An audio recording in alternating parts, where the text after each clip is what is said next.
Marvel Superheroes is the second game in the Versus series, released in 1995.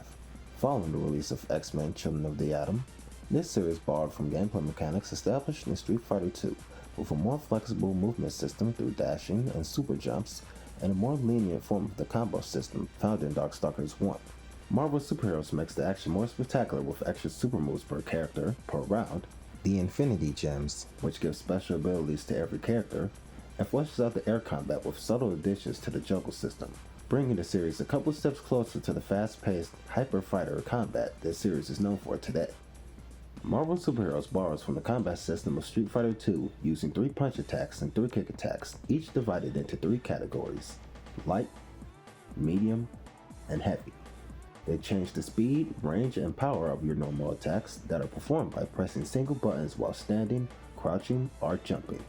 With the exception of character-specific normals known as unique attacks, sometimes called command normals, which are performed while holding a specific direction then pressing the button, along with unblockable throws, which are performed by tapping left or right when near the opponent along with a specific medium or heavy attack button.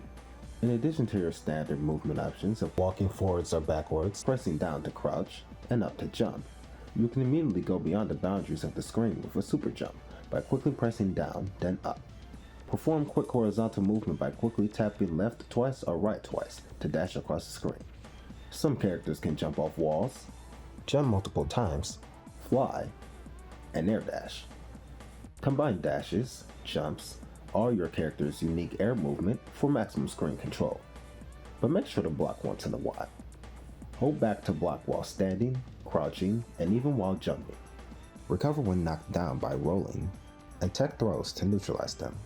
There are also character-specific signature attacks known as special moves, and after enough attacks are used, your character's meter will level up, giving access to high-powered super moves at the cost of some meter.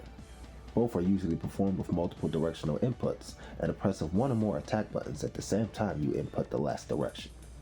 In all of the Versus games, combo is the key, and combos are easier than ever before thanks to the chain combo system, also known as Magic Series. Borrowing this system from Darkstalkers, you can follow up light or medium normal attacks directly into other stronger normals, with a lot less worry about precise timing compared to other fighting games, as long as you follow up with the right attack.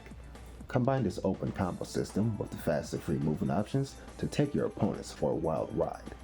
This covers the basic mechanics found in the entire Versus series.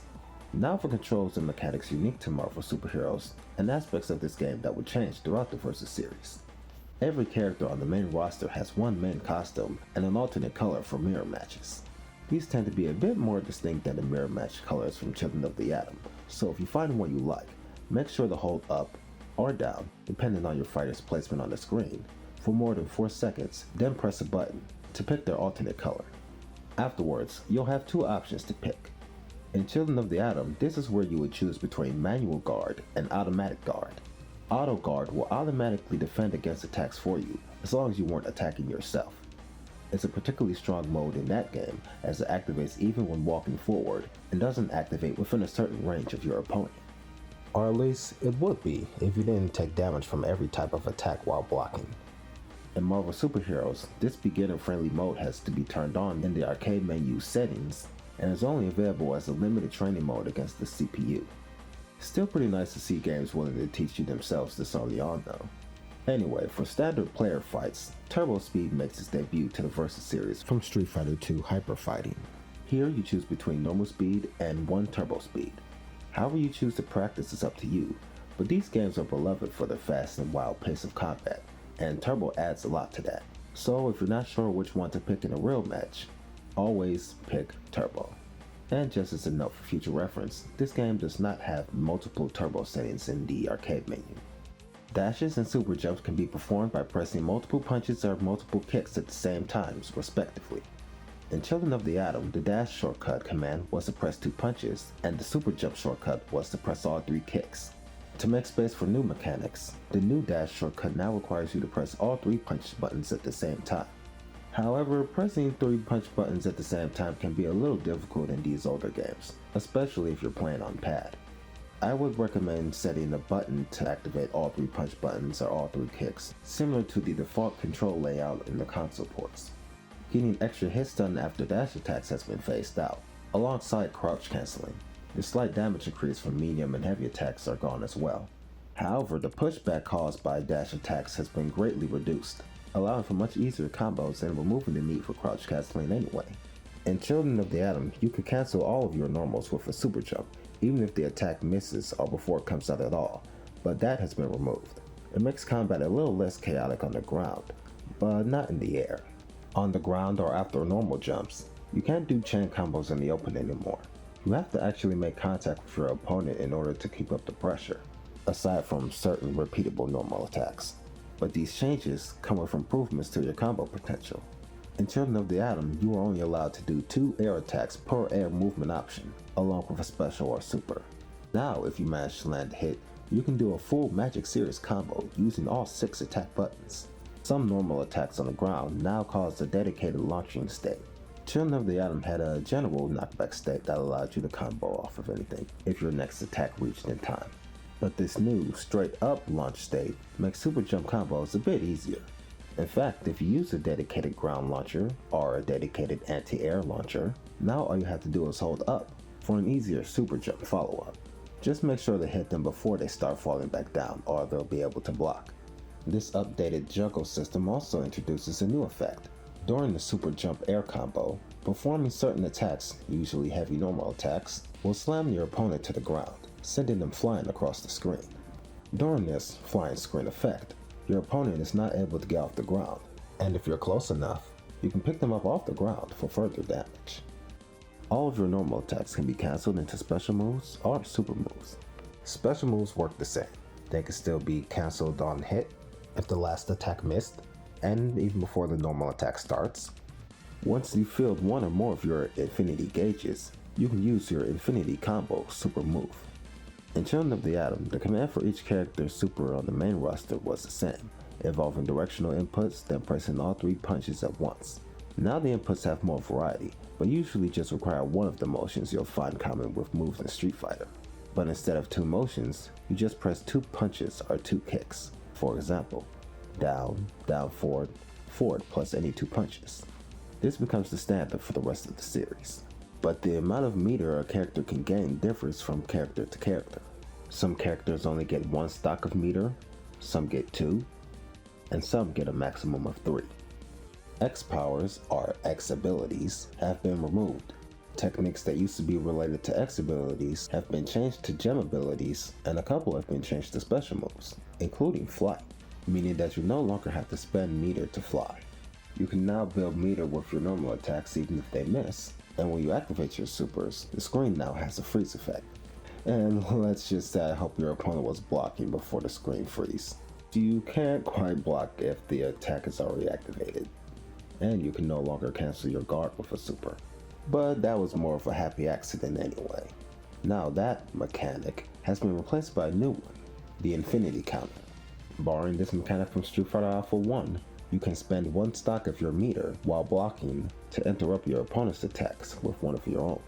To perform an infinity counter, press back, then down, plus any punch. Quickly recovering off the ground with a roll has a new input as well, which is similar to the infinity counter. Before your character is completely knocked down to the ground, quickly input back, then down, plus any attack button. Just keep in mind that you can't perform a ground tech roll if you've been knocked away during the flying screen. In any case, ground recovery after any knockdown has been made faster and more similar across the cast. You can still combo off of throws whether they're still in the air or landed on the ground, and the new input for teching throws is to do a throw input at the same time as your opponent, even if your character doesn't have a throw for that input. It might be worth noting that the time you have in order to break throws in Capcom games is small enough to where you basically have to guess as to whether or not your opponent was going to throw you. With that in mind, taking throws in Marvel superheroes is still particularly strict, to the point where it seems like you have to break throws the instant that they occur. Even if you're not able to escape the initial grab, the damage from throws happens in 2 parts, and you can perform a tech hit during the second part in order to cut the damage in half. This throw tech system replaces the character-specific throw techs found in Children of the Atom. Reversing throws no longer costs meter as well. The most unique addition to this game, and only this game, are the Infinity Gems. During specific moments of the fight, such as after the first attack is landed, or once someone's health has become dangerously low, one of the 6 Infinity Gems will appear and land on the ground, which either player can pick up. If your opponent has an Infinity Gem, you can knock it out of them using a special attack, super attack, or infinity counter. If you have multiple Infinity Gems and you want to use a specific one, press Start or Select depending on the version you're playing to cycle through them. Once activated, by doing down, down, back, back, plus 2 punches, your character will become invincible and knock the opponent away a bit, similar to what's known as a burst in other fighting games. Then your character will gain a special ability depending on which gem was used. The time gem increases your movement speed and makes you jump farther after a dash. The space gem gives you super armor, allowing you to keep attacking even after getting hit once or twice. You also take less damage when getting hit or blocking, and blocking attacks pushes the opponent further away. You recover health for a limited amount of time with the soul gem. The power gem increases the damage of your attacks, and even causes the flying effect after more types of attacks. The mind gem fills up your infinity gauge, and the reality gem sends out various types of projectiles depending on which button you pressed. Light punch and light kick send out fireballs at different angles. Medium punch and medium kick send out waves of ice spikes. Heavy punch sends out electric orbs that track to your opponent, and heavy kick sends out a blasting spread of orbs. Pressing Start, or Select on the console versions, sends out a random slow object that, if it hits your opponent, increases their stun by a large amount. If 4, 3, or even 2 of these objects hit your opponent, they'll be dizzied immediately. You can also send them out while being hit. Supers may not be guard cancelable anymore, but it turns out activating gems is. And on top of these special abilities, each character has a specific preferred gem that, when activated, gives them special abilities similar to the X abilities from Children of the Atom. And for some characters, this extra ability is the same as the X ability that they had in the previous game. Using the reality gem, Blackheart becomes invisible. The power gem multiplies Captain America's super strength, causing all of his special moves to hit a large amount of times. The time gem rewinds and replays Hulk's attacks on the ground, tripling them. The soul gem gives most of Iron Man's normal attacks an electric charge that, when they hit, decreases your opponent's infinity gauge. Juggernaut normally has super armor during the match, allowing him to withstand a couple of attacks without being interrupted. But the space gem gives him hyper armor, which allows him to withstand any attacks without being interrupted. The space gem gives Magneto his force field X ability from Children of the Atom, and while it's active, he cannot be harmed by any attacks. Using the power gem, Psylocke activates ninjutsu, summoning 2 clones that can't be hit, but can hit the opponent. Attacking with the time gem active makes all of Shumagraph's attacks turn the enemy into stone, freezing them for a moment of time. With the power gem, Spider-Man reflects a mirror image of himself that gets closer to the enemy the closer you get, doubling your damage. And once again, the power gem activates a previous X ability, giving Wolverine Berserker charge, making his attacks hit multiple times. If you and your opponent find all of these gems and abilities unfair or difficult to keep track of, both players just have to hold Start before the match begins to deactivate them before the match. Draw games are no longer decided with sudden death. If both sides end the match with the same amount of wins, player 1 will technically get the win, but the arcade machine will kick out both players anyway. Kicking the opponent while they're down by pressing Start after the fight is ended is only available in this game after the match is completely ended, not after each round. And since all of the future games will be proper tag battles, this will also be the case going forward. But this is the last game where your character's portrait shows how close your fighter is to being stunned. The color changes from blue to yellow to red, and once the panel is red, the next hit you land will dizzy your opponent. Every character now has a taunt, and they all share the same input: press down twice, then start. However, they no longer give you special effects, as far as I know. They just give you a slight amount of meter and a way to style on your opponent. And with all that said, there is one more thing to talk about: the chain combos. Each game in the Versus series has some form of chain combos, also known in these games as Magic series. In earlier games, the routes of which attacks chain into each other varied significantly from fighter to fighter.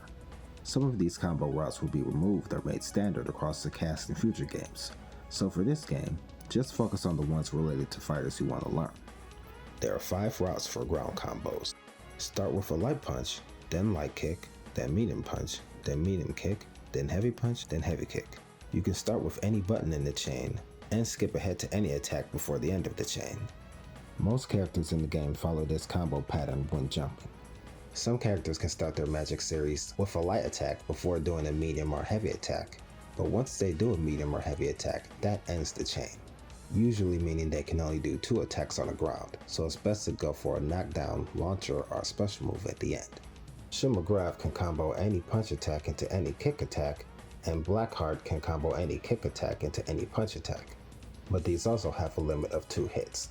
And last, some characters can combo their light attacks into medium attacks into heavy attacks, with heavy attacks ending the chain.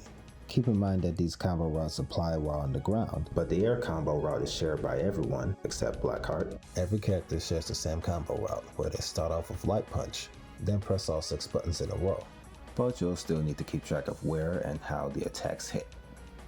No matter how you choose to play, have fun, have some good games, thanks for watching, and get ready for a new challenger.